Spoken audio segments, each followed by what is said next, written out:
Hello everyone, स्वागत है आपका आज की हमारी क्लास में। आज हम एफसी थर्ड से रिलेटेड उद्यमिता विकास के अंतर्गत फोर्थ पार्ट लेके आए हैं, जिसमें हम BA, BSc, BCom second year में 2023 में जो पेपर पूछा गया था उसके प्रश्न लेकर आए हैं, जो कि आगामी आने वाली परीक्षाओं में आपको काफ़ी हेल्पफुल होने वाला है।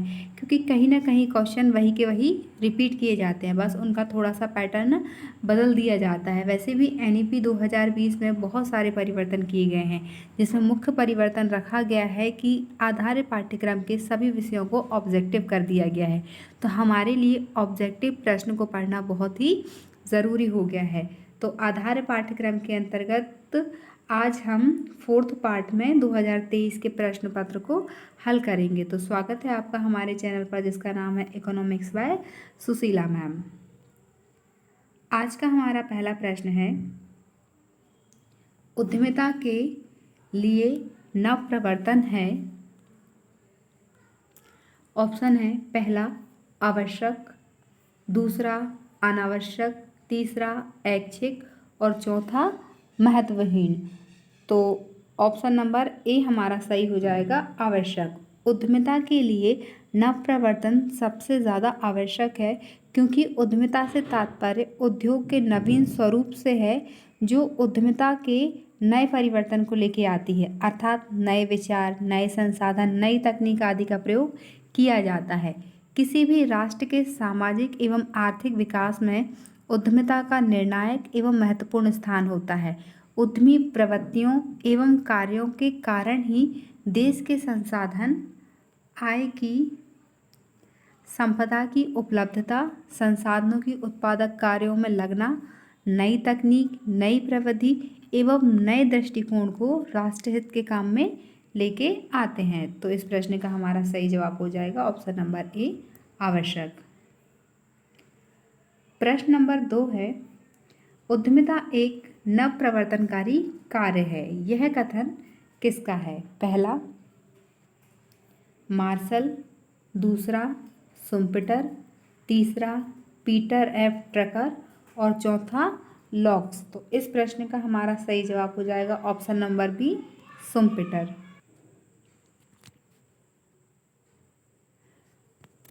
शुम्पेटर ऑस्ट्रेलियाई अर्थशास्त्री थे। उन्होंने बताया कि नव प्रवर्तन को ही उद्यमिता का मुख्य तत्व माना जाता है।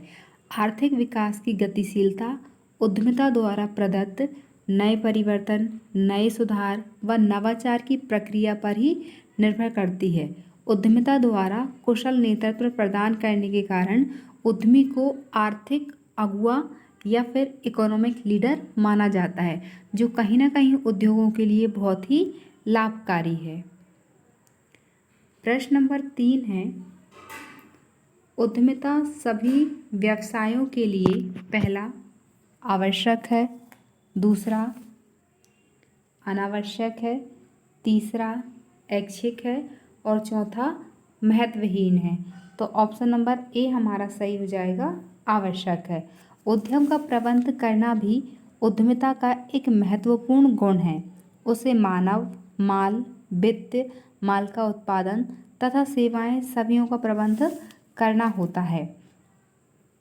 जितनी भी हमारे उद्यमिता से रिलेटेड चीज़ें होती हैं, उन सभी में यह बात सबसे ज़्यादा महत्वपूर्ण हो जाती है कि नव प्रवर्तन क्या है या व्यवसाय क्या है, किस तरीके से ये कार्य करते हैं। इन सभी चीज़ों को जानना और समझना दोनों ही हमारे लिए बहुत ही आवश्यक होते हैं, क्योंकि कोई भी व्यवसाय व उद्योग स्वतः ही आरंभ नहीं होते हैं और ना ही उनका संचालन व विकास संभव है।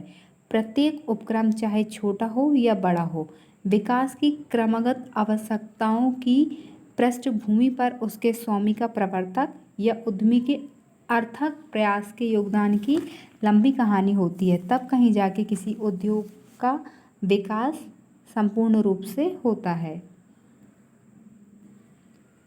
प्रश्न नंबर 4 है, उद्यमिता शब्द का सर्वप्रथम प्रयोग किसने किया? पहला जॉनसन, दूसरा टेलर, तीसरा रिचर्ड कैंडिलोन और चौथा है हेनरी फ्रेयाल। तो यहाँ पे हमारा ऑप्शन नंबर सी सही हो जाएगा, रिचर्ड कैंडिलोन। 1970 में रिचर्ड कैंडिलोन ने इस शब्द का प्रयोग किया।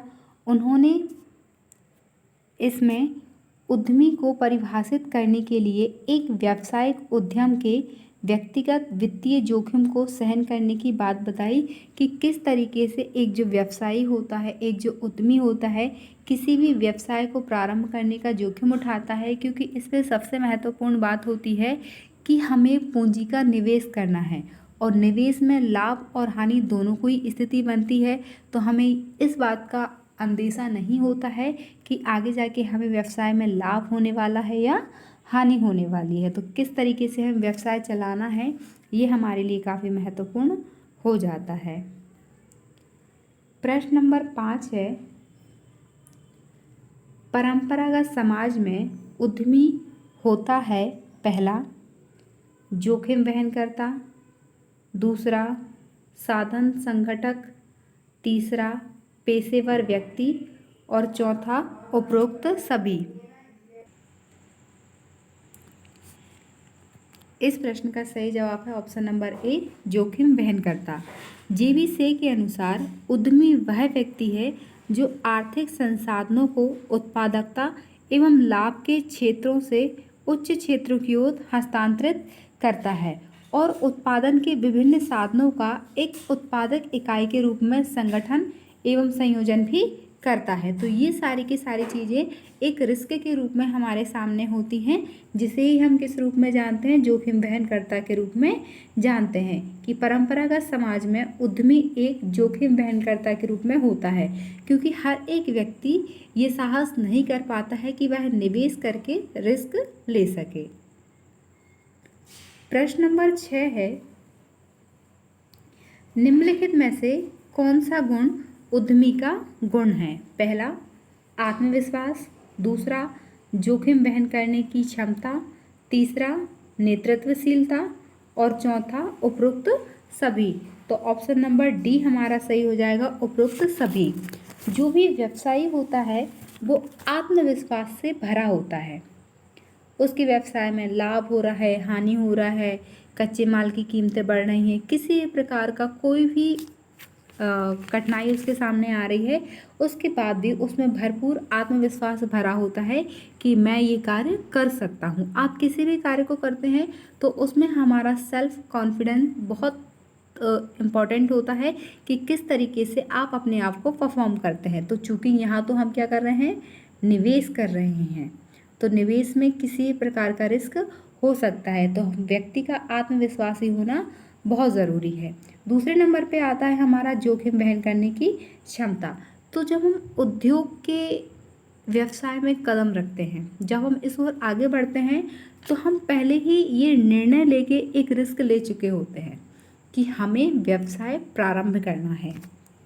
नेतृत्वशीलता, हम जिस उद्योग को चालू करते हैं उसमें हमारे अलावा और भी बहुत सारे लोग हैं जो कार्य कर रहे होते हैं या उसमें सम्मिलित होते हैं, और उन सब के बीच में आप एक लीडर के रूप में अगर सामने आ रहे हैं तो ये अपने आप में ही बहुत बड़ा गुण होता है, एक अपने आप की बहुत बड़ी क्वालिटी होती है कि हम लीडरशिप कर रहे हैं।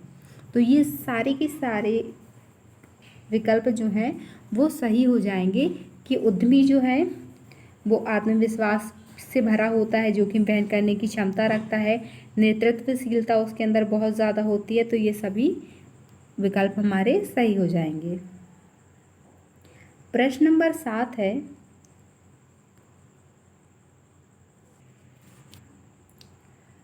उद्यमी उद्योग का कप्तान होता है, यह कथन किसका है? ऑप्शन नंबर पहला है पीटर एफ ट्रकर, दूसरा सुम्पीटर, तीसरा मार्शल, चौथा जेबी से। तो इस प्रश्न का हमारा सही जवाब हो जाएगा option number C, Marshall. Marshall ने बताया था कि उद्यमी किसी भी उद्योग की आधारशिला एवं प्रमुख स्तंभ होता है। वह केवल जोखिमों को वहन ही नहीं करता, वरन वह उद्योग का प्रबंधक, भविष्य दृष्टा व आर्थिक नियोजक भी होता है। उद्योग की इस उत्तरदायित्वपूर्ण भूमिका के कारण ही प्रसिद्ध अर्थशास्त्री ने कहा था कि उद्योग का कप्तान उद्यमी होता है और वास्तव में उद्यमी ही संपूर्ण उद्योग को नेतृत्व प्रदान करता है। क्योंकि उद्यमी क्या करता है, एक नवीन कल्पना कि किस तरीके से हमें उद्योग में वस्तु का निर्माण करना है, कार्य करना है, रचनात्मक और लचीला होता है, एक आविष्कारक के रूप में हमारे सामने आता है जो नवीनता की ओर ले जाता है कि हमें एक नवीन वस्तु का निर्माण करना है। वह अपना एक लक्ष्य निर्धारित करता है कि किस तरीके से उससे उद्योग की स्थापना करना है और सबसे बड़ी बात है कि जोखिम वहन करता होता है। प्रश्न नंबर 8 है, उद्यमिता विकास का मुख्य बाधक तत्व है। पहला, पूंजी की समस्या, दूसरा, नियोजन की समस्या, तीसरा, दोषपूर्ण प्रबंध और चौथा, उपरोक्त सभी। तो ऑप्शन नंबर डी हमारा सही हो जाएगा, उपरोक्त सभी।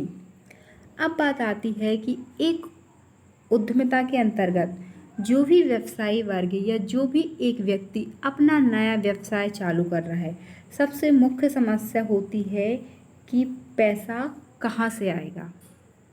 इसके लिए उसके पास कई ऑप्शन भी होते हैं कि या तो वो स्वयं का पैसा लेता है, साहूकार से उधार लेता है या बैंक से ऋण लेता है। तो ये सारे विकल्प उसके सामने होते हैं, लेकिन ये बतौर एक समस्या के रूप में हमारे सामने आता है कि निवेश करने के लिए हमारे पास पूंजी कहाँ से आए। दूसरी समस्या होती है पर्टिकुलर प्लानिंग की। हम जिस व्यवसाय को या जिस वस्तु का निर्माण करने जा रहे हैं उस वस्तु की मार्केट वैल्यू क्या है, किस तरीके से लोग उसको पसंद करते हैं, नहीं करते हैं, वो सीजनेबल है या फिर 12 महीने चलने वाली कोई वस्तु है। तो इन सभी बातों का भी हमें मुख्य रूप से ध्यान रखना होता है। तो ये भी हमारी एक समस्या के रूप में होता है कि हमें वस्तु का चुनाव किस तरीके से करना है। तीसरा होता है हमारा दोषपूर्ण प्रबंध। कई बार हम कार्य को करते जाते हैं और हमारी कोई पूर्व प्री प्लानिंग नहीं होती है, तो ये भी हमारे लिए एक समस्याप्रद स्थिति होती है कि हमें कार्य का या किसी भी काम का मैनेजमेंट किस तरीके से करना है। क्योंकि हमने मैनेजर नियुक्त किए होते हैं, वर्कर नियुक्त किए होते हैं, पर ये सही से कार्य कर रहे हैं या नहीं कर रहे हैं, या टेक्निकली कोई प्रॉब्लम तो नहीं आ रही है। तो इन सारी चीज़ों को भी हमें देखना होता है। प्रश्न नंबर 9 है, निम्नलिखित में से किस राज्य में महिला उद्यमियों की संख्या सबसे अधिक है। पहला, मध्य प्रदेश, दूसरा, उत्तर प्रदेश, तीसरा, केरल, चौथा, कर्नाटक। तो ऑप्शन नंबर डी हमारा सही हो जाएगा, कर्नाटक। महिला उद्यमियों के लिए गवर्नमेंट ने, राज्य सरकार ने एक नॉलेज हब जिसे हम सीट एट वर्क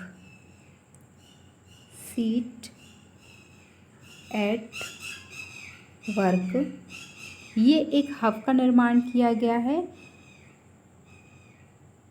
भारत में महिला उद्यमियों की स्थिति मानक रिपोर्ट में यह तथ्य सामने आया है कि देश के दक्षिणी राज्यों जिसमें केरल, आंध्र प्रदेश, कर्नाटक और तमिलनाडु के साथ साथ पश्चिम बंगाल में महिला उद्यमियों की संख्या को देश के अन्य राज्यों की तुलना में कहीं ज़्यादा देखा गया है कि इन क्षेत्रों में महिलाएं जो हैं वो उद्योग के क्षेत्र में अपनी रुचि दिखा रही हैं और बाकायदा इस कार्य को करने में अपनी भूमिका निभा रही हैं।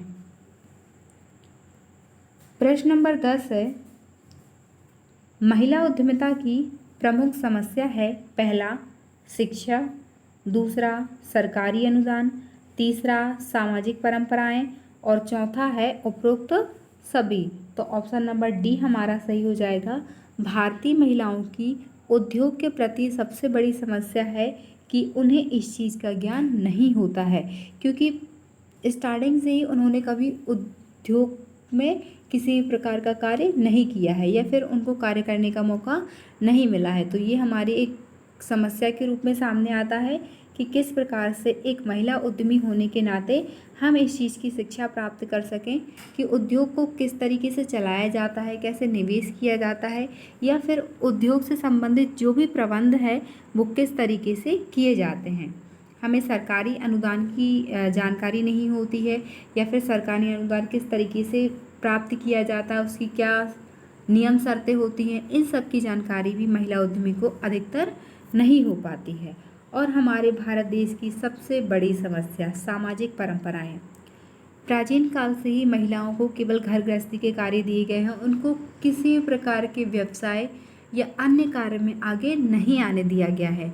तो जो भी महिला इस प्रकार के कार्य करना चाहती है उसे सामाजिक बाधाओं का सबसे ज़्यादा सामना करना पड़ता है कि हम समाज को किस तरीके से फेस करते हैं। भले ही सफल होने के बाद सारे व्यक्ति आपकी तारीफ करें, लेकिन जो प्रारंभ से सफल होने तक का सफ़र होता है वो महिलाओं के लिए काफ़ी पेचीदा हो जाता है।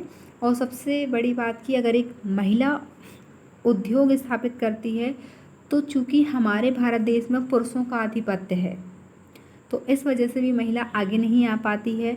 और जब हमारे सामने बहुत ज़्यादा समस्याएं आने लगती हैं किसी भी कार्य करने के लिए तो कहीं ना कहीं हमें आत्मविश्वास की कमी देखी जाती है। तो ये सारी चीज़ें जो हैं वो हमारी समस्याओं के लिए महत्वपूर्ण हैं। प्रश्न नंबर 11 है, स्वशक्ति पैकेज योजना प्रारंभ हुई। पहला 15 अगस्त 1988, दूसरा 19 नवंबर 1988, तीसरा 26 नवंबर 1988 और चौथा है 2 अक्टूबर 1988। तो ऑप्शन नंबर ए सही हो जाएगा हमारा। 15 अगस्त 1988 को स्वशक्ति पैकेज योजना शुरू की गई जो कि उद्योगों के हिसाब से काफ़ी महत्वपूर्ण है।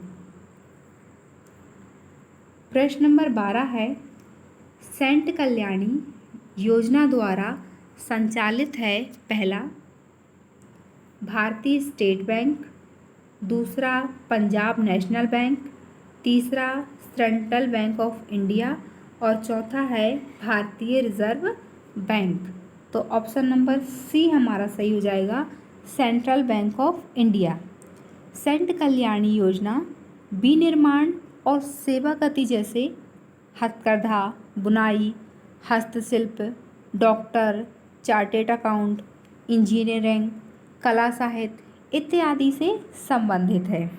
तो ये एमएसएमई द्वारा अधिनियम 2006 के अंतर्गत खोली गई थी सेंट कल्याणी योजना जो सेंट्रल बैंक ऑफ इंडिया के द्वारा संचालित है कि कहीं ना कहीं ये एमएसएमई जो उद्योग हैं उसको बढ़ावा देने के लिए संचालित की गई थी। प्रश्न नंबर 13 है, भारत में ग्रामीण उद्यमिता को परिभाषित किया गया है। पहला जनसंख्या के आधार पर, दूसरा पूंजी के आधार पर, तीसरा उत्पादन तकनीक पर आधारित और चौथा है उपरोक्त सभी। तो ऑप्शन नंबर डी हमारा सही हो जाएगा, उपरोक्त सभी। भारत में ग्रामीण उद्यमी क्या कहलाते हैं? ग्रामीण क्षेत्रों में ज़्यादातर लोग कृषि कार्य में संलग्न होते हैं तो वहाँ पे अधिकतर जनसंख्या केवल कृषि कार्य में होती है, उद्योग में सम्मिलित नहीं होती है। तो अगर ग्रामीण में किसी प्रकार का उद्योग स्थापित किया जाता है तो वहाँ की जनसंख्या को अत्यधिक लाभ होता है।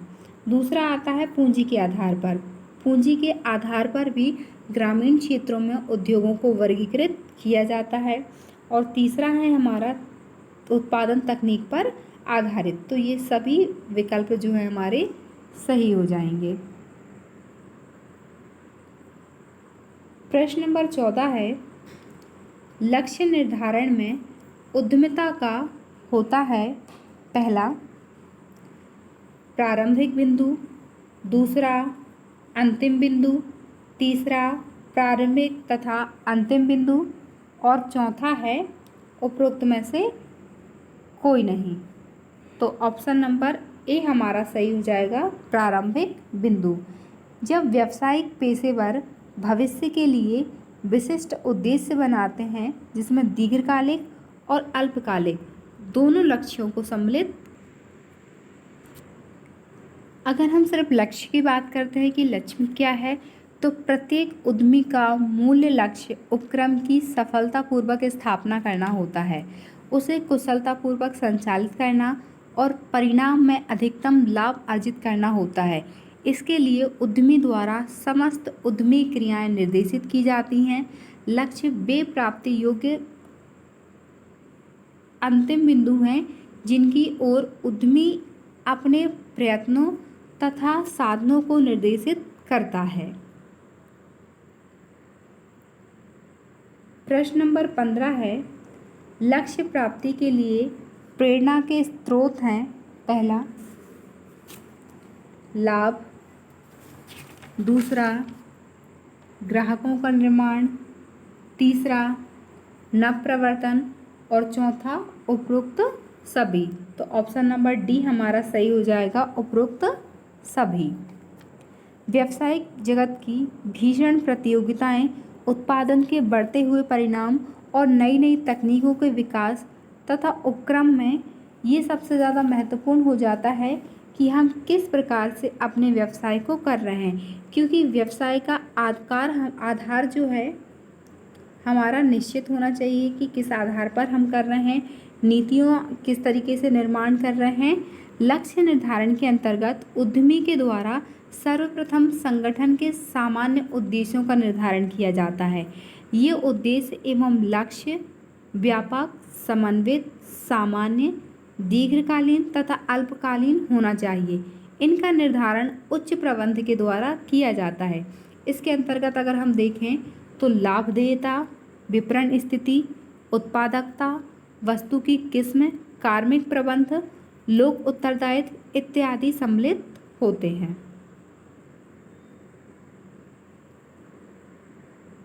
प्रश्न नंबर 16 है, अवसर विश्लेषण का संबंध है।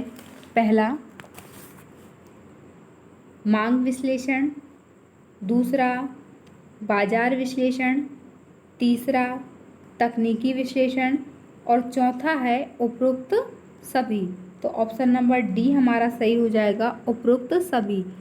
किसी विशिष्ट समय के संबंध में विभिन्न पहलुओं का जब मूल्यांकन किया जाता है तो वही हमारा अवसर विश्लेषण होता है कि किसी पर्टिकुलर समय पर हम किसी व्यवसाय को आरंभ करते हैं। चाहे हम देखें कि बाज़ार में मांग किस वस्तु की पड़ रही है, सबसे ज़्यादा बढ़ रही है, तो उस चीज़ को लेके या उस वस्तु का निर्माण हम करते हैं।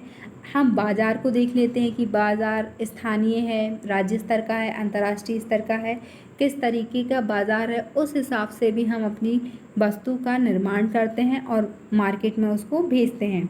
वर्तमान में प्रत्येक वस्तु के लिए नवीन तकनीकी का उपयोग किया जाता है, तो इस चीज़ का भी हमें विशेष ध्यान रखना है कि हम जिस वस्तु का निर्माण कर रहे हैं, अगर हमारे पास समय कम है और काम ज़्यादा है तो हम भी नवीन तकनीकी का उपयोग अवश्य करें।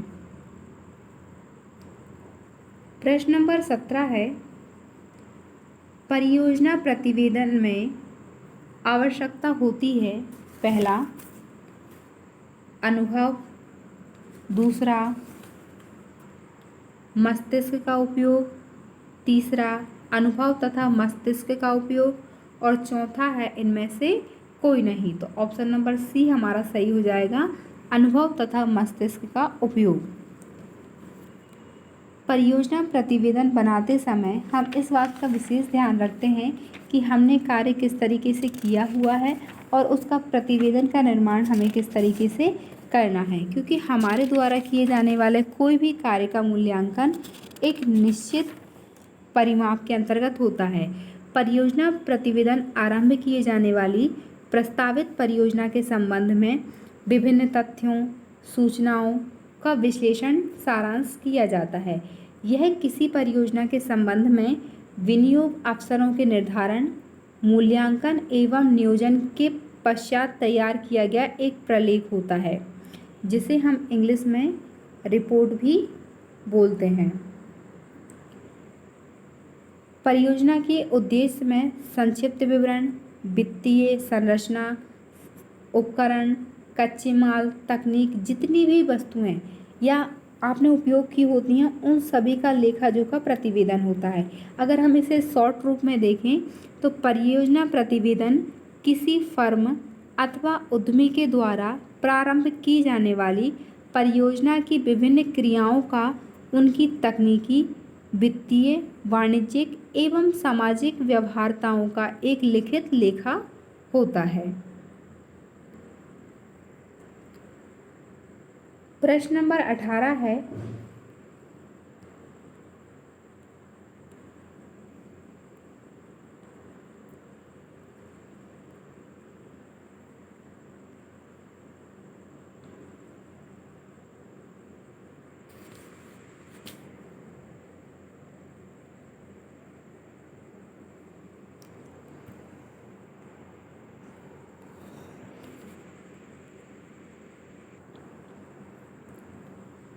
अवसरों का विश्लेषण है पहला अनिवार्य, दूसरा अनावश्यक, तीसरा आवश्यक और चौथा है उपरोक्त में से कोई नहीं।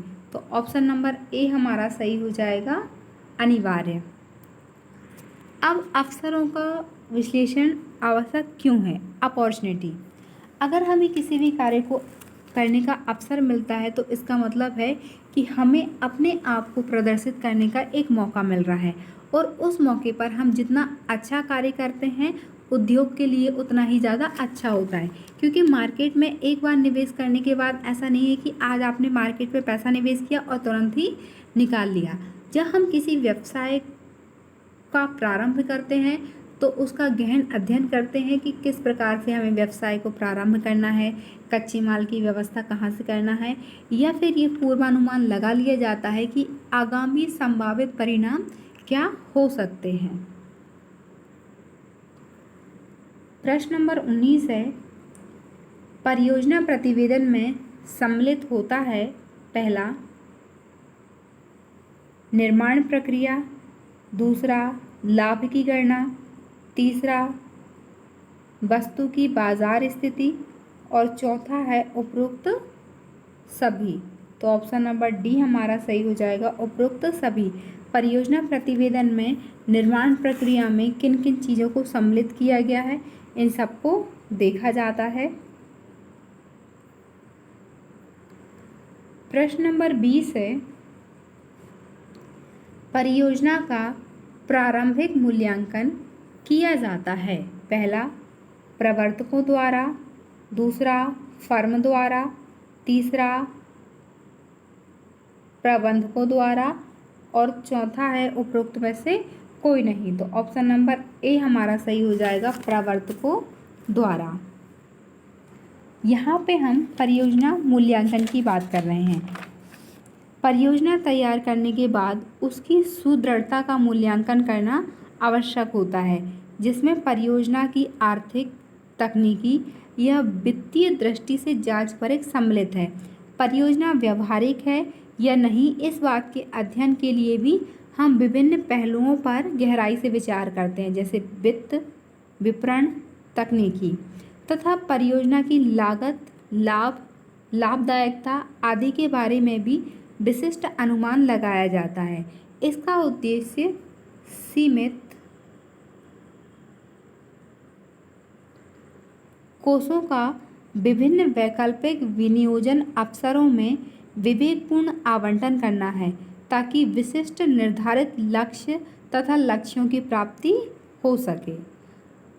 दूसरे शब्दों में हम कह सकते हैं कि परियोजना मूल्यांकन से आशय किसी परियोजना की तकनीकी व्यवहार्यता, आर्थिक क्षमता, वित्तीय जीवता तथा उसके सफल संचालन के लिए आवश्यक प्रबंधकीय योग्यता का निर्धारण करने के लिए किए जाने वाले विस्तृत मूल्यांकन से होता है। प्रश्न नंबर 21 है, परियोजना प्रतिवेदन सारांश है पहला तथ्यों का, दूसरा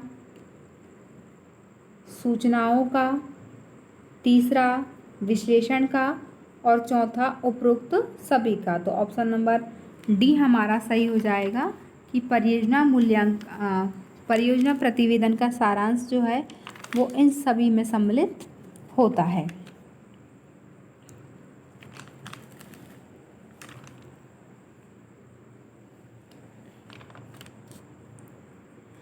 लाभप्रद विनियोग अवसरों का पता लगाने के लिए उद्यमी को व्यवसाय के विभिन्न पहलुओं का व्यापक अवलोकन करना चाहिए, जिसमें वो सारी चीज़ें सम्मिलित होती हैं कि परियोजना निर्माण का कार्य विशुद्ध वस्तुपरक एवं यथार्थपूर्ण मान्यताओं पर आधारित है या नहीं है, क्योंकि यहाँ पे भावनाओं व मानसिक आवेगों पर परियोजना के अनुमान, तथ्यों, सूचनाओं व वैज्ञानिक विश्लेषण पर आधारित होने वाली चीज़ों को सम्मिलित किया जाता है। निष्पक्षतापूर्ण, पर्याप्त वित्तीय व्यवस्था, संगठनात्मक वैधानिक व्यवस्थाएं, इन सभी चीज़ों का बारीकी से अध्ययन किया जाता है। प्रश्न नंबर 22 है, परियोजना के तैयार करने पर व्यय किया गया धन है। पहला विनियोजन, दूसरा व्यय, तीसरा अपव्यय और चौथा है इनमें से कोई नहीं। तो ऑप्शन नंबर ए हमारा सही हो जाएगा, विनियोग। परियोजना जब तैयार करते हैं तो उसमें बहुत सारी चीज़ों में इसको डिवाइड भी किया जाता है, जैसे विकास परियोजना, विस्तार परियोजना, पुनर्स्थापन परियोजना। और इन सब को तैयार करने के लिए ये देखा जाता है कि हमारी परियोजना का उद्देश्य क्या है, कितने समय के अंतर में इस परियोजना को पूर्ण करना है, इसमें जोखिम कितना है, यह किसके आदेश के अनुसार तैयार हो रही है, परिवर्तन किस प्रकार से किया जा सकता है। इन सभी चीज़ों को ध्यानपूर्वक देखना होता है और इन पर व्यय किया जाता है, और वो व्यय हमारा क्या कहलाता है, विनियोजन। प्रश्न नंबर 23 है, बीज पूंजी की आवश्यकता सबसे अधिक होती है। पहला स्थापना की अवस्था में, दूसरा विकास की अवस्था में, तीसरा विस्तार की अवस्था में और चौथा है आधुनिकीकरण की अवस्था में। तो ऑप्शन नंबर ए हमारा सही हो जाएगा, स्थापना की अवस्था में। अगर हम बीज पूंजी की आवश्यकता की बात करते हैं तो व्यावसायिक उद्यमों पर राजस्व का निर्माण शुरू करने वाले उद्यमियों को अपनी कंपनी के लिए एक ठोस वित्तीय आधार बनाने के लिए प्रारंभिक पूंजी की आवश्यकता होती है। यह प्रारंभिक पूंजी आपूर्ति, विपणन, सामग्री और लागतों के लिए भी आवश्यक होती है, जिसे ही हम बीज पूंजी के रूप में जानते हैं। प्रश्न नंबर 24 है, साहसी शक्ति की पाने की इच्छा से उद्यमिता की ओर आकर्षित होता है। यह कथन है पहला शुम्पीटर का, दूसरा मैक्लीलैंड का, तीसरा हेगेन का और चौथा है जॉन कुनकेल का। तो ऑप्शन नंबर बी हमारा सही हो जाएगा, मैक्लीलैंड का। साहसी व्यक्ति पाने की इच्छा से उद्यमिता की ओर आकर्षित होता है, यह कथन मैक्लीलैंड का है। प्रश्न नंबर 25 है, उद्यमिता के लिए नवाचार है। पहला आवश्यक, दूसरा अनावश्यक, तीसरा ऐच्छिक और चौथा है इनमें से कोई नहीं। तो ऑप्शन नंबर ए हमारा सही हो जाएगा, आवश्यक। अगर हम बात करें कि उद्यमिता के लिए नवाचार क्यों आवश्यक है, ऐसे कौन सी आवश्यकता होती है जिसके लिए यह आवश्यक है कि उद्यमिता के अंतर्गत नवाचार होना चाहिए। अब सबसे पहले हम जानते हैं कि नवाचार होता क्या है। किसी नए व्यवसाय का आरंभ करना या उसमें नवीनता लेके आना कि किस प्रकार से हम इस व्यवसाय को और अच्छा बना सकते हैं, जिसे हम नव प्रवर्तन की योग्यता भी कहते हैं। जोसेफ शुम्पीटर ने सबसे पहले 1934 में उद्यमिता को नव प्रवर्तनकारी योग्यता के रूप में परिभाषित किया था। उन्होंने लिखा है कि एक विकसित अर्थव्यवस्था में साहसी वह व्यक्ति है जो अर्थव्यवस्था में किसी नई बात को प्रस्तुत करता है। वह व्यवसाय में नए परिवर्तनों, नई वस्तु, नए उत्पादन या वितरण विधि, नए बाजार, कच्चा माल, नई तकनीक और नए अवसरों आदि को जन्म देता है और उनसे लाभ प्राप्त करता है। प्रश्न नंबर 26 है, उद्यमी तथा नवाचार में संबंध है। पहला अनौपचारिक, दूसरा निकटतम, तीसरा औपचारिक और चौथा है इनमें से कोई नहीं। तो ऑप्शन नंबर सी हमारा सही हो जाएगा, औपचारिक।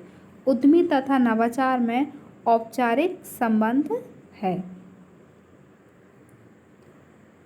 प्रश्न नंबर 27 है, उद्यमिता विकास कार्यक्रम प्रदान करता है पहला स्वरोजगार, दूसरा उद्यमी कौशल में वृद्धि, तीसरा शिक्षण एवं प्रशिक्षण और चौथा है उपरोक्त सभी। तो ऑप्शन नंबर डी हमारा सही हो जाएगा, उपरोक्त सभी। उद्यमिता क्या करता है? हमें उच्च उपलब्धि की क्षमता प्रदान करता है, जिसमें कार्य को नए एवं कुशल ढंग से करने की योग्यता होती है। अनिश्चितता में निर्णय लेने की क्षमता भी होती है। इन सब के परिणाम क्या होते हैं कि अगर कहीं भी हम उद्योग स्थापित करते हैं या हमारे आसपास उद्योग स्थापित करता है, अगर स्वयं के द्वारा रोजगार स्थापित किया जा रहा है तो वो हमारे प्रति एक नवीन स्वरोजगार की स्थापना होती है। हमारे कौशल में वृद्धि होती है कि हम उसी व्यवसाय को प्रारंभ करते हैं जिसको करने की हमारी कुशल योग्यता होती है, और इसके लिए हम ट्रेनिंग भी लेते हैं।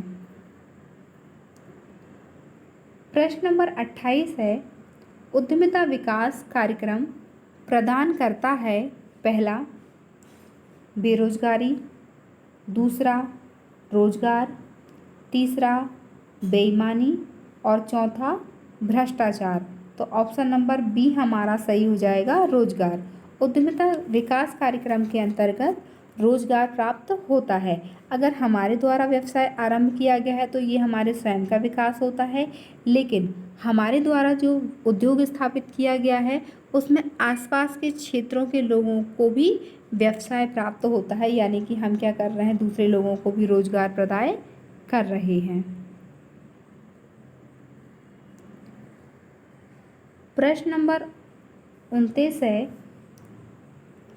उद्यमी पहला जन्म लेता है, दूसरा बनाया जाता है, तीसरा जन्म लेता है एवं बनाया जाता है और चौथा है इनमें से कोई नहीं। ऑप्शन नंबर सी सही हो जाएगा कि जन्म लेता है तथा बनाया जाता है। कुछ व्यक्तियों में रचनात्मक या क्रियात्मक कार्य करने की प्रवृत्ति जन्मजात होती है, लेकिन कुछ व्यक्ति देखकर सीखने की प्रवृत्ति से अपना विकास कर लेते हैं। तो इसी कारण से इसमें दोनों ही होता है कि उस पर किस प्रकार का व्यक्ति है उस पर डिपेंड करता है कि उद्यमी वह व्यक्ति होता है जो सदैव परिवर्तन की खोज करता है। प्रश्न नंबर 30 है, भारतीय उद्यमिता विकास संस्थान स्थित है पहला अहमदाबाद में, दूसरा मुंबई में, तीसरा नई दिल्ली में और चौथा चेन्नई में। तो ऑप्शन नंबर ए हमारा सही हो जाएगा, अहमदाबाद में। गुजरात के अहमदाबाद में यह स्थापित है। भारतीय औद्योगिक विकास बैंक, भारतीय औद्योगिक वित्त निगम, industrial credit and investment corporation of India एवं भारतीय स्टेट बैंक की स्पॉन्सरशिप से हुई थी। वर्तमान में इसके अध्यक्ष डॉक्टर सुनील शुक्ला हैं। अगर हम इसके संस्थाओं की बात करें तो केंद्र स्तर पर 8 प्रमुख संस्थाएं हैं एवं 13 लघु इसकी संस्थाएं हैं। तो हमें भी याद रखनी है कि केंद्र स्तर पर इसकी संस्थाएं कितनी हैं, 8 हैं, और अगर हम इसकी लघु ब्रांचेस की बात करते हैं तो ये 13 हैं। ये भी आपसे ऑब्जेक्टिव में पूछा जा सकता है कि भारतीय उद्यमिता विकास की लघु संस्थाएं कितनी हैं, तो हमारी 13 हो जाएंगी, और अगर पूछी जाए कि केंद्र संस्थाएं कितनी हैं तो 8 हो जाएंगी। तो ये आंकड़े भी हमें याद रखने हैं, और इसका मुख्यालय यह संस्थान कहाँ पर है, अहमदाबाद में। प्रश्न नंबर 31 है, उद्यमिता विकास कार्यक्रम के प्रति भारत के सरकारी तंत्र का दृष्टिकोण है पहला विनाशात्मक, दूसरा नकारात्मक, तीसरा रचनात्मक और चौथा है असहयोगात्मक। तो ऑप्शन नंबर सी हमारा सही हो जाएगा, रचनात्मक। उद्यमिता विकास कार्यक्रम के प्रति भारत के सरकारी तंत्र का दृष्टिकोण रचनात्मक है। प्रश्न नंबर 32 है, उद्यमिता विकास संभव है के द्वारा पहला अभिप्रेरणा, दूसरा प्रशिक्षण, तीसरा समुचित शिक्षा और चौथा उपरोक्त सभी। तो ऑप्शन नंबर डी हमारा सही हो जाएगा, उपरोक्त सभी। अगर हम उद्यमिता विकास की बात करते हैं तो किसी भी एक ऐसे व्यक्ति को अगर वो कार्य करना चाहता है और हम उसको प्रेरित करते हैं तो कहीं ना कहीं वह औद्योगिक क्षेत्र में अपने कदम आगे बढ़ाता है। किसी व्यक्ति को अगर हम ट्रेनिंग प्रदान करते हैं तो जो काम वह कुछ कमियों के साथ कर रहा था उस कार्य को वो एक परफेक्टनेस के साथ कर सकता है। शिक्षा की समुचित व्यवस्था, बहुत से लोगों को ये डर लगता है कि अगर हम उद्योग स्थापित करेंगे तो इसमें केवल हमें हानि ही होगी, जबकि ऐसा नहीं होता है। औद्योगिक क्षेत्र में भी हमें बहुत ज़्यादा लाभ हो जाता है, लेकिन चूंकि हमें इसकी समुचित जानकारी नहीं होती है। तो ये सभी चीज़ें होती हैं कि अभिप्रेरणा, प्रशिक्षण और समुचित शिक्षा के द्वारा हम उद्यमिता विकास को बहुत अधिक संभव बना सकते हैं। प्रश्न नंबर 33 है, उद्यमिता विकास कार्यक्रम का अभिप्राय किसको विकसित करना है? पहला युक्तिगता, दूसरा उद्यमितीय प्रेरणा, तीसरा व्यक्तिगत चातुर्य और चौथा है ये सभी। तो ऑप्शन नंबर डी हमारा सही हो जाएगा, ये सभी। उद्यमिता विकास कार्यक्रम के अंतर्गत हम इन सभी चीज़ों को सम्मिलित करते हैं ताकि हमारे यहाँ पे बहुत अच्छे तरीके से उद्योगों का विकास संभव हो सके। प्रश्न नंबर 34 है, उद्यमिता नियमन का स्वरूप है पहला अधोसंरचना का विकास, दूसरा प्रत्यक्ष सहायता, तीसरा राष्ट्रीयकरण और चौथा है उपरोक्त सभी। तो ऑप्शन नंबर डी हमारा सही हो जाएगा, उपरोक्त सभी।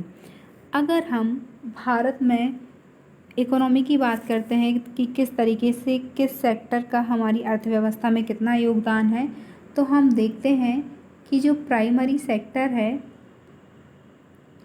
इसमें सबसे ज़्यादा लोगों को रोज़गार प्राप्त है। लेकिन अगर हम भारत की जीडीपी की बात करते हैं तो भारत की जीडीपी में उसका उतना योगदान नहीं होता है। दूसरा होता है हमारा इंडस्ट्रियल क्षेत्र में भी ज़्यादातर लोग कार्य में लगे होते हैं और इसका योगदान भारत की जीडीपी में एवरेज है। सबसे ज़्यादा अगर भारत की जीडीपी में मुख्य रूप से कोई भूमिका निकालता है तो वो है सर्विस सेक्टर, तृतीय क्षेत्र या जिसे हम टर्सरी क्षेत्र भी कहते हैं। प्रश्न नंबर 35 है, उद्यमिता नियमन में सहायक है पहला आर्थिक नियोजन, दूसरा शिक्षा, तीसरा स्वास्थ्य और चौथा मानव संसाधन। तो ऑप्शन नंबर ए हमारा सही हो जाएगा कि हम उद्यमिता को तभी बहुत अच्छे से रेगुलेट कर सकते हैं जबकि हमारी इकोनॉमिक प्लानिंग बहुत अच्छी हो, हम आर्थिक रूप से संबद्ध हो कि हम व्यवसाय में बहुत अच्छे तरीके से पूंजी लगा के उसका विकास कर सकते हैं। प्रश्न नंबर 36 है, जिला व्यापार एवं उद्योग की स्थापना हुई पहला 1970 में, दूसरा 1977 में, तीसरा 1978 में और चौथा है सन 2000 में। तो ऑप्शन नंबर सी हमारा सही हो जाएगा 1978 में। जिला उद्योग केंद्रों के कार्यक्रम को छोटे शहरों में कुटीर, ग्रामीण और लघु उद्योग जैसे एसएसआई को बढ़ावा देने के लिए और विशेष क्षेत्रों में उन्हें सभी मूलभूत आवश्यकताओं के साथ उपलब्ध कराने के लिए केंद्र सरकार द्वारा 1978 में शुरू किया गया था।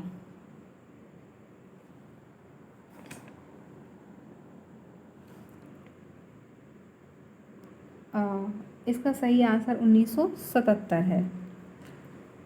वर्ष 1977 की जनता सरकार वर्ष 1977 में औद्योगिक नीति में लघु व कुटीर उद्योगों के विकास पर विशेष बल दिया गया। इस नीति में यह घोषणा की गई थी कि जिला मुख्यालयों पर जिला उद्योग केंद्रों की स्थापना की जाएगी। इन केंद्रों के माध्यम से संबंधित जिले में स्थापित लघु इकाइयों की सभी प्रकार की आवश्यकताएं पूरी की जा सकेंगी। एक ही छत के नीचे सभी सुविधाओं का लाभ मिल जाने से इन सभी लघु एवं ग्रामोद्योगों का तीव्र गति से विकास हो सकेगा। इस प्रकार केंद्रीय सरकार ने राज्य सरकारों को प्रत्येक जिले में जिला उद्योग केंद्र स्थापित करने के निर्देश दिए थे। प्रश्न नंबर 37 है, जिला व्यापार एवं उद्योग केंद्र के संबंध में कौन सा कथन असत्य है? पहला, जिला स्तरीय संस्था, दूसरा सरकारी संस्था, तीसरा निजी संस्था और चौथा इनमें से कोई नहीं। तो ऑप्शन नंबर सी हमारा सही हो जाएगा। जिला उद्योग केंद्र एक सरकारी संस्था है जो कि लोगों को उद्योग स्थापित करने से संबंधित मार्गदर्शन और सहायता प्रदान करती है। प्रश्न नंबर 38 है, एमएसएमई को परिभाषित किया गया है। पहला, विनियोजित पूंजी के आधार पर, दूसरा टर्नओवर के आधार पर, तीसरा ए तथा बी दोनों और चौथा है इनमें से कोई नहीं। तो ऑप्शन नंबर सी हमारा सही हो जाएगा कि एमएसएमई को विनियोजित पूंजी के आधार पर भी परिभाषित किया जाता है और टर्नओवर के आधार पर भी परिभाषित किया जाता है। प्रश्न नंबर 39 है,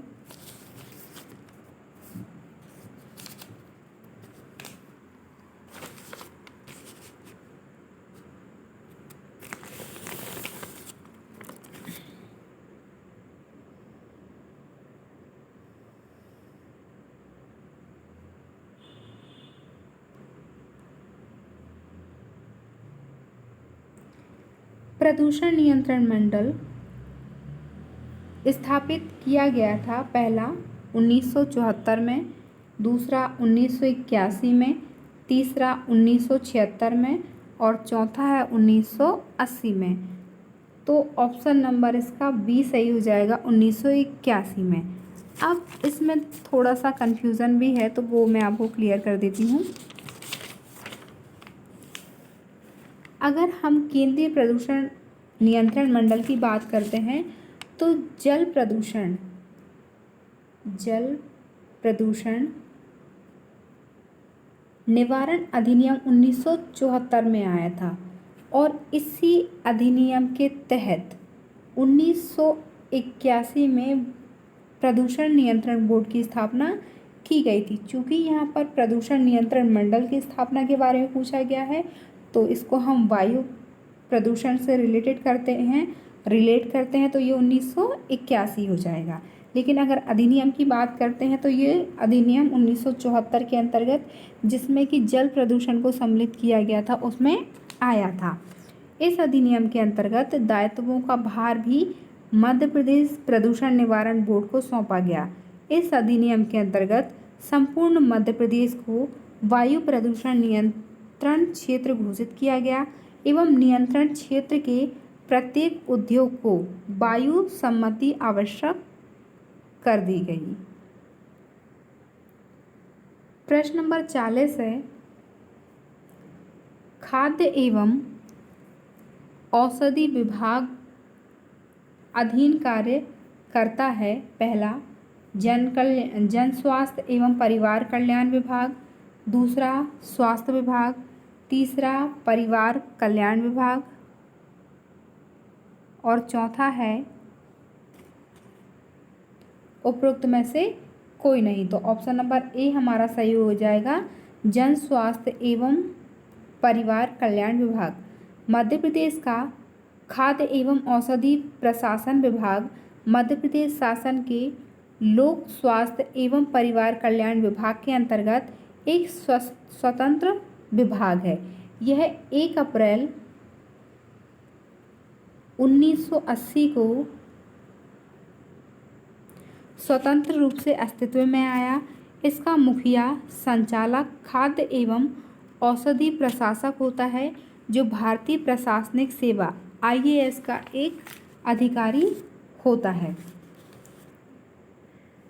इसमें लोक विशेषज्ञ एवं शासकीय लोक विश्लेषक दोनों को सम्मिलित किया जाता है, जिसमें औषधि एवं सौंदर्य प्रशासन से संबंधित लाइसेंस जारी करना, समय समय पर उनका नवीनीकरण करना,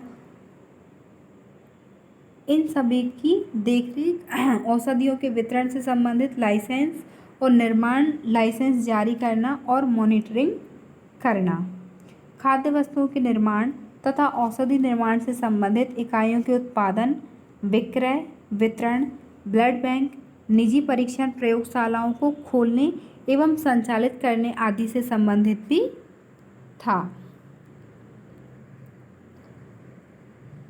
प्रश्न नंबर 41 है,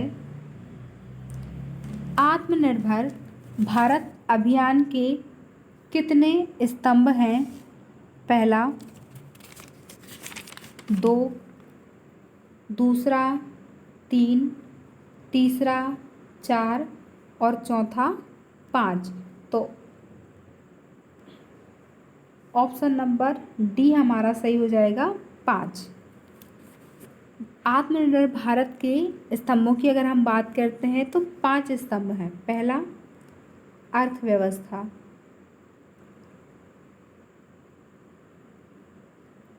अर्थव्यवस्था के अंतर्गत ऐसी अर्थव्यवस्था जो वृद्धिशील परिवर्तन के बजाय लंबी छलांग मारे, जिससे कि हमारी इकोनॉमी जो है वो वर्ल्ड इकोनॉमी के अंतर्गत एक अच्छी रैंक पा सके। दूसरा आता है बुनियादी ढांचा, बुनियादी ढांचा। तीसरा है प्रौद्योगिकी,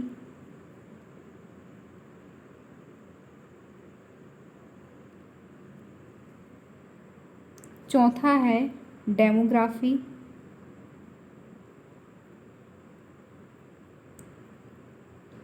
और पांचवा है मांग। ये 5 स्तंभ आत्मनिर्भर भारत के अंतर्गत रखा गया है। मांग अर्थव्यवस्था में मांग और पूर्ति जो चक्र है उसे पूरी क्षमता के साथ उपयोग किया जाए। इसके लिए स्टॉक होल्डर का सशक्त होना बहुत ज़रूरी है, जिससे अर्थव्यवस्था मजबूत बन सके। प्रश्न नंबर 42 है, स्व सहायता समूह होते हैं। पहला औपचारिक, दूसरा अनौपचारिक, तीसरा ए और बी दोनों, और चौथा इनमें से कोई नहीं। तो ऑप्शन नंबर बी हमारा सही हो जाएगा, अनौपचारिक। स्व सहायता जो समूह होते हैं वो अनौपचारिक होते हैं। प्रश्न नंबर 43 है, मध्य प्रदेश महिला आर्थिक विकास निगम स्थापित हुआ। पहला 1975 में, दूसरा 1980 में, तीसरा 1988 में और चौथा सन 2000 में। तो ऑप्शन नंबर सी हमारा सही हो जाएगा, 1988 में। प्रश्न नंबर 44 है, उद्यमी का सामाजिक उत्तरदायित्व है।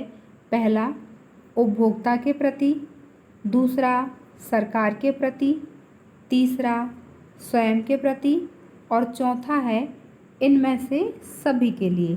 तो ऑप्शन नंबर डी हमारा सही हो जाएगा, इनमें सभी के लिए।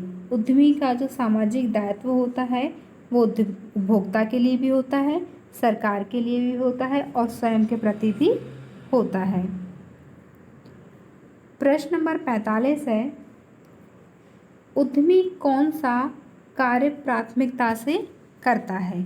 पहला ब्रोकर का कार्य, दूसरा सट्टे का कार्य, तीसरा लॉटरी का कार्य और चौथा इनमें से कोई नहीं। तो ऑप्शन नंबर डी हमारा सही हो जाएगा, इनमें से कोई नहीं, क्योंकि यहाँ पर उद्यमी का कार्य पूछा गया है और उद्यमी का सबसे महत्वपूर्ण कार्य है जोखिम वहन करना या नवाचार करना, या एक नए उद्योग की स्थापना करना। इनमें से कोई भी ऑप्शन विकल्प सही नहीं है।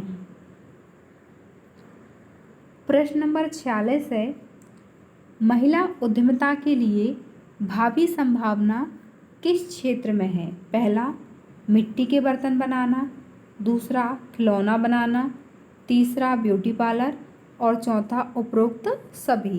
तो ऑप्शन नंबर डी हमारा सही हो जाएगा, उपरोक्त सभी। महिला उद्यमी के लिए ये सारे ही काम बेहतरीन साबित होते हैं। प्रश्न नंबर 47 है, उद्यमी शब्द किस भाषा से लिया गया है? हमारे विकल्प हैं, पहला लैटिन, दूसरा जर्मन, तीसरा ग्रीक और चौथा है फ्रेंच। तो ऑप्शन नंबर डी हमारा सही हो जाएगा, फ्रेंच। उद्यमी शब्द का प्रयोग सबसे पहले फ्रांस में किया गया था। वहाँ 16वीं शताब्दी में इसका प्रमुख प्रयोग अभियानों के लिए किया जाता था। 17वीं शताब्दी में नागरिक अभियांत्रिकी के क्षेत्र में सड़क, पुल, बंदरगाह व किले आदि का निर्माण करने के लिए भी ठेकेदारों के लिए भी उद्यमी शब्द का प्रयोग किया जाने लगा। केवल 18वीं शताब्दी के प्रारंभ में ही उद्यमी शब्द का प्रयोग आर्थिक क्रियाओं के लिए किया गया। 1857 में ब्रदर्स पेरेर ने एक उद्यमी बैंक की स्थापना भी की थी। तभी से व्यवसाय में इस शब्द का उपयोग सबसे ज़्यादा किया जाने लगा।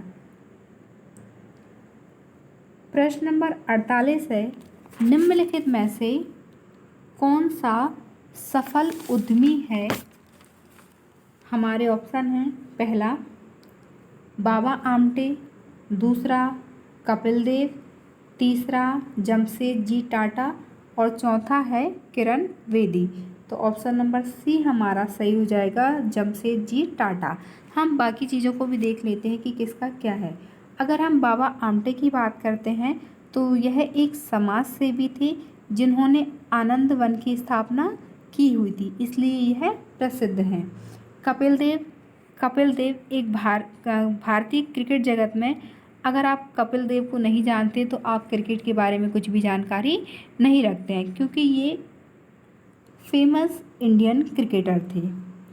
चौथे नंबर पे हमारा किरण बेदी एक रिटायर्ड IPS अधिकारी हैं। तो यहाँ पे ऑप्शन बचे हमारे जमशेदजी टाटा। इन्होंने टाटा ग्रुप इंडस्ट्री का निर्माण किया हुआ है। प्रश्न नंबर 49 है, जिला उद्योग केंद्र का उच्चतम अधिकारी होता है? पहला सहायक प्रबंधक, दूसरा परियोजना प्रबंधक, तीसरा महाप्रबंधन और चौथा है क्रियात्मक प्रबंधक। तो ऑप्शन नंबर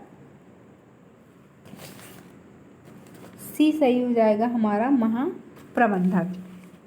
वर्तमान में जिला उद्योग कार्यक्रम के साथ साथ अन्य कई सरकारी योजनाएं जैसे ग्रामीण कारागार योजना, ग्रामीण औद्योगिक योजना, जिला साख योजना, ये सभी आगे आती हैं। जिला उद्योग केंद्र राज्य के उद्योग निर्देशालय के अनुसार अपने कार्यों का संचालन करते हैं। प्रत्येक जिला उद्योग केंद्र का उच्चतम अधिकारी महाप्रबंधक होता है। महाप्रबंधन के नियंत्रण में 7 क्रियात्मक प्रबंधन कार्य करते हैं। पहला आर्थिक सर्वेक्षण प्रबंधक, दूसरा अवस्थापना प्रबंधक, तीसरा परामर्शदाता प्रबंधक, चौथा साख प्रबंधक, पांचवा कच्चा माल एवं विपणन प्रबंधक, छठवां तकनीकी मशीनरी एवं प्रशिक्षण प्रबंधक और सातवां है खादी व ग्रामीण प्रबंधक। इनमें प्रत्येक प्रबंधक महाप्रबंधक के प्रति उत्तरदायी होता है। राज्य सरकारों को यह अधिकार है कि वे प्रबंधकों की संख्या में कमी या वृद्धि कर सकते हैं। फरवरी 1981 में केंद्रीय सरकार द्वारा यह निर्णय लिया गया था कि 7 क्रियात्मक प्रबंधकों के स्थान पर 4 क्रियात्मक प्रबंधकों ही नियुक्त किया जाए। ये प्रबंधक इन क्षेत्रों से होंगे: पहला आर्थिक सर्वेक्षण, दूसरा साख सुविधा, तीसरा ग्रामीण एवं कुटीर उद्योग और चौथा है कच्चा माल। प्रश्न नंबर 50 है, ममत्व मेले का आयोजन किया गया पहला पुरुषों के लिए, दूसरा महिलाओं के लिए, तीसरा बुजुर्गों हेतु और चौथा बच्चों के लिए। तो ऑप्शन नंबर बी हमारा सही हो जाएगा, महिलाओं के लिए। सामाजिक समानता, आर्थिक रूप से आत्मनिर्भर केंद्र तथा राज्य सरकारों के द्वारा महिलाओं को बनाने के लिए इस योजना को शुरू किया गया। इस योजना के अंतर्गत कार्यक्रमों के माध्यम से महिलाओं को सशक्त बनाने, स्वरोजगार से जोड़ने के लिए ममत्व मेले का आयोजन किया गया, ताकि इस कार्यक्रम में अधिक से अधिक महिलाएं पार्टिसिपेट करें और इससे लाभ प्राप्त कर सकें। इस वीडियो को पूरा देखने के लिए आप सभी का बहुत बहुत धन्यवाद। ये BA, BSc, BCom second year सभी के लिए बहुत ही महत्वपूर्ण है, क्योंकि ये एफसी थर्ड का पेपर है और ये ऑब्जेक्टिव हो चुका है। ऑब्जेक्टिव होने के कारण आपके जो भी प्रश्न हैं वो ओएमआर सीट पर आएंगे, जिसमें एक प्रश्न के 4 विकल्प दिए जाएंगे। सही विकल्प में आपको गोला फिल करना है। इस बात का विशेष ध्यान रखना है कि एक लाइन में केवल एक ही गोला फिल होगा। एक से अधिक अगर आप गोले फिल करते हैं तो आपका वह क्वेश्चन रिजेक्ट हो जाएगा। यह वीडियो आपको कैसी लगी, लाइक और कमेंट करके ज़रूर बताइएगा। इस वीडियो को ज़्यादा से ज़्यादा शेयर करें, ताकि BA, BSc, BCom second year में जितने भी स्टूडेंट हैं उन सभी को आगामी परीक्षा में सहायता प्राप्त हो सके। Have a good day.